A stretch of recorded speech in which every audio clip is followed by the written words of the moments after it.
Welcome back. My name is Arya and I don't waste your time, so let's get straight into it. Ladies and gentlemen, in today's video, we're going to do an episode that I've wanted to do for a really long time now.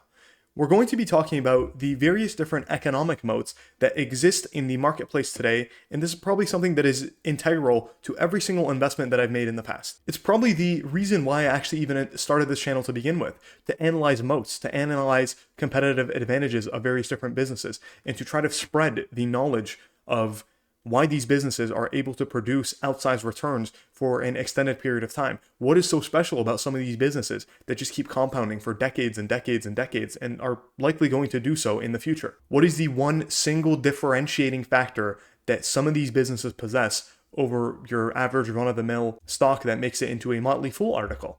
So in today's video, we're going to go over exactly that. We're going to go over the various different economic moats. And on top of that, we're actually going to go over what I consider to be my favorite that I like to see when I'm going to be making an investment. Without further ado, let's dive straight into it. But before we do any of that, I just wanted to mention the video is sponsored by finchat.io, which you'll hear about later on in the video. So back to the Twitter thread. And I'm going to link this in the description if you want to read the entirety in full. But over here, I said, and I've repeated this quote over and over again in so many different videos.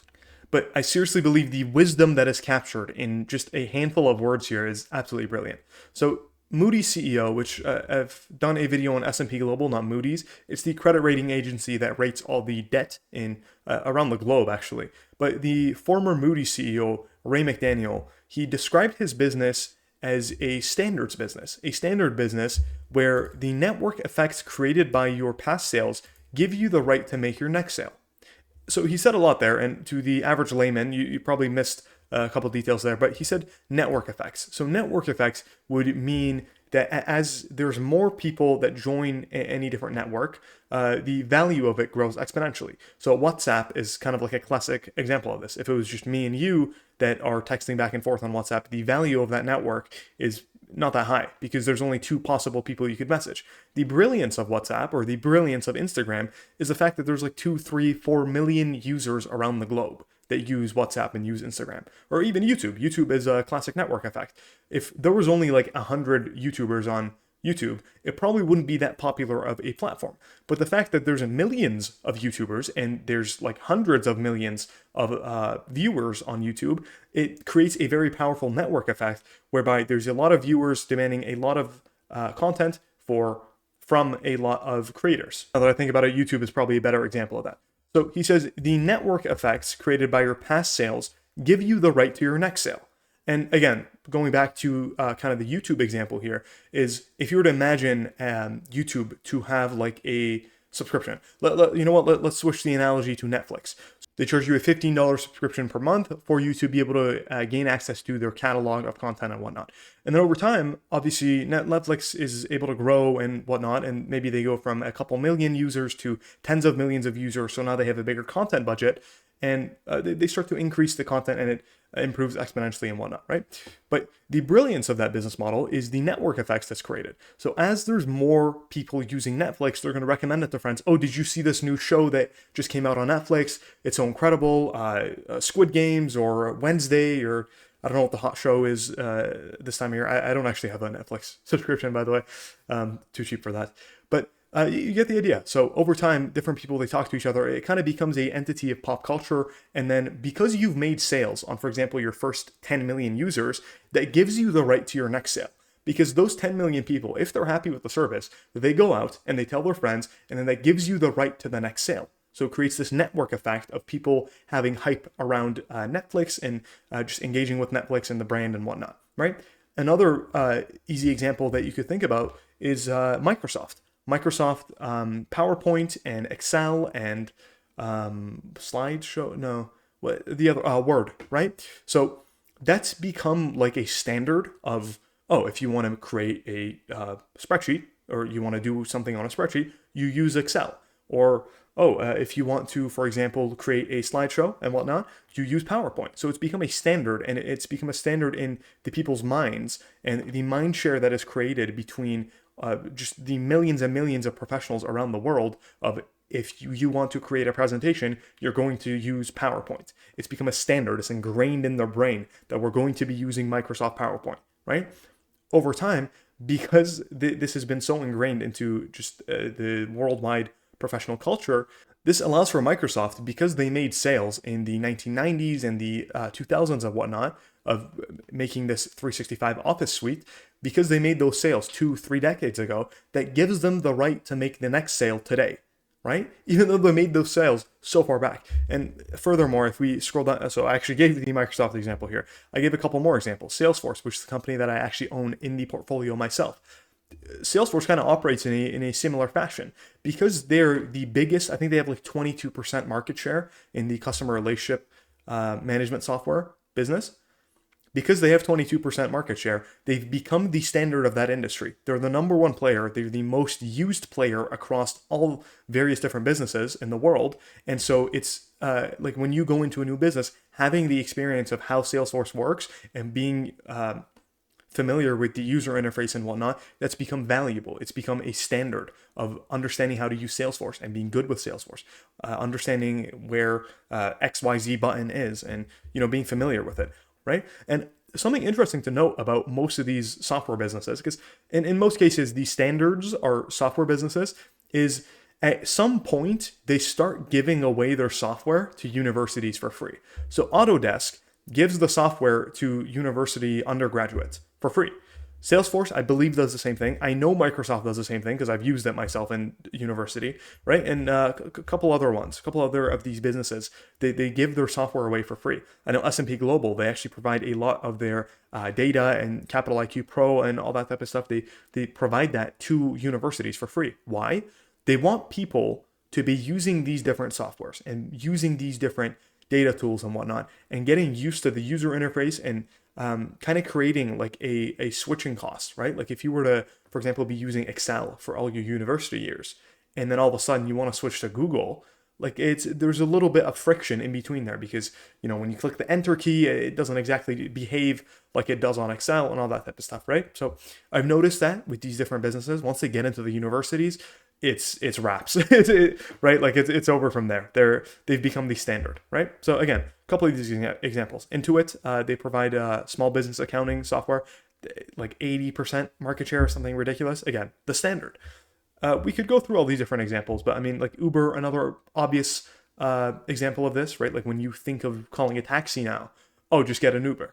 And it's become almost language at that point, right? So this is another moat around the business. Not only is it like a standards business of it is a standard of, if you want to call a taxi, you get an Uber, but on top of that, it's become verbiage of pop culture. Oh, just call an Uber, right? Same thing with if you don't know something, oh, just Google it, right? So there's these different items where it's kind of like a language moat around the business, right? MasterCard, this one's pretty self-explanatory. I mean, we've done an extensive video on that. Google, again, the verbiage of it, like you speak it out into the world. Amazon as well. You might not think Amazon has that much network effects in standards business, but I mean, as soon as you want to order something online, the first place you look is Amazon. And then on top of that, you have these network effects created by the past 2 decades of sales that Amazon has had. And it's attracted more buyers over time. And then on top of that, it's attracted more sellers. Because as a buyer, you know that there's going to be a lot of sellers on the Amazon platform, and you are able to purchase whatever you need. And then from a seller perspective, you know that there's a lot of potential buyers on there. So you want to list your items there, as opposed to perhaps start up like a Shopify store, or even go brick and mortar, sell in Walmart or whatever the case is, right?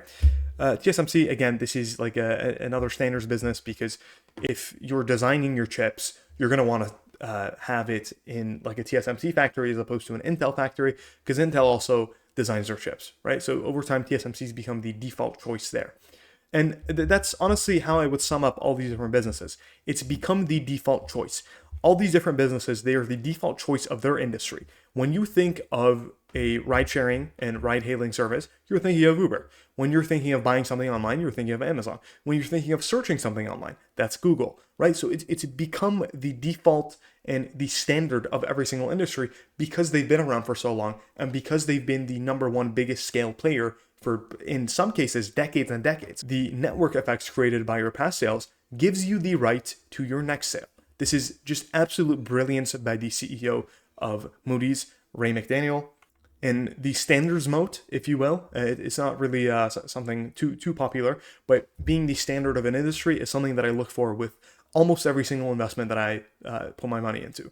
I think it's an incredibly powerful position, and particularly when you're able to buy these businesses at roughly the same valuation as the S&P 500, that's when it becomes brilliant. And to demonstrate that, we're going to jump over to FinChat, and I'm going to click the dashboard feature because I already have my portfolio preloaded in here. So as you guys can see, this is my current portfolio. And by the way, I share this at the top of my Twitter page. It's always going to be pinned at the top of my Twitter page. It'll be very recent. So I update it, give or take, every 2 weeks or so. But as you can see on FinChat over here, we have the various different holdings in my business, and we also have it visualized. So you're able to see that I've got quite a big stake in both Amazon and Salesforce, Google, some of the usual suspects that we just saw in the Twitter thread that I had posted. And additionally, we have some KPIs, some key performance indicators on the portfolio. This is the weighted average metrics of my portfolio, right? So for example, my return on tangible assets, this is similar to ROCE, return on capital employed, which I know a lot of you guys like to look at. This one just strips out goodwill and intangibles. Long story short, I think this is a truer look in the actual capital efficiency that a business could provide. Furthermore, we could see based off analyst estimates that FinChat has loaded in here, the weighted average revenue projection for if my entire portfolio were to be consolidated and averaged out into one holding, it would be growing at roughly 11% revenues on a going forward basis.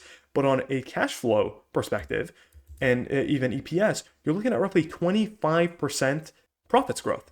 And that's absolutely incredible. And again, you can see that this roughly falls in line with the S&P 500 valuations. So the S&P 500 on, let's just go with a PE basis, is roughly at like a 28 PE. My businesses trade at a 32 PE, so not that far off. And then another great feature that FinChat actually has is you're able to actually analyze specific companies. So just simply searching up Amazon or Salesforce or any other of these businesses, you're given a plethora of different information. And what's amazing about this is that you could actually go down here into the segment and KPIs section of this, and you're able to actually strip out various different parts of the Amazon business. So of course, I'm sure many of you guys know, Amazon is a lot more complex than actually selling stuff online. It depends who's selling it. Is it third-party sellers or is it Amazon themselves that's actually selling it? And what's amazing about FinChat is you could actually split all these different items out and visually represent it. So for example, we were just talking about how the third-party sellers part of Amazon is actually one of the widest moat parts of Amazon. And so using FinChat, we're able to simply click on the third-party sellers, and you're able to see visualized the revenue that is generated from this segment of the business over time, and you're given 10 years of historical data. And again, there's a lot more data in these, particularly in the KPI segment. You can even track the square footage that Amazon has with the various different segments. So over here, we could click on total square footage of Amazon, and you're also able to track that. And so as you can see, there's a lot of different functionalities with FinChat. If you're interested to try it out for free, you could do so using the link in the description. I do make commissions off of that, but I've been using the software from way before I was even sponsored by FinChat, and there's proof of that. I've literally uploaded videos for months and months now, and I've privately used FinChat for over a year before that. So I just love the software. So if you're interested, you could use it absolutely for free. But the current version of it that I'm demoing right now is the premium version with full functionality. And if you like the fact that I don't waste your time, I'm going to ask you to do something that costs you nothing. If you could hit the subscribe button, I'm going to continue to post high quality videos just like this one. You can always go back on that decision if you end up not liking the videos, but I highly doubt that. Thank you for watching and have a great day.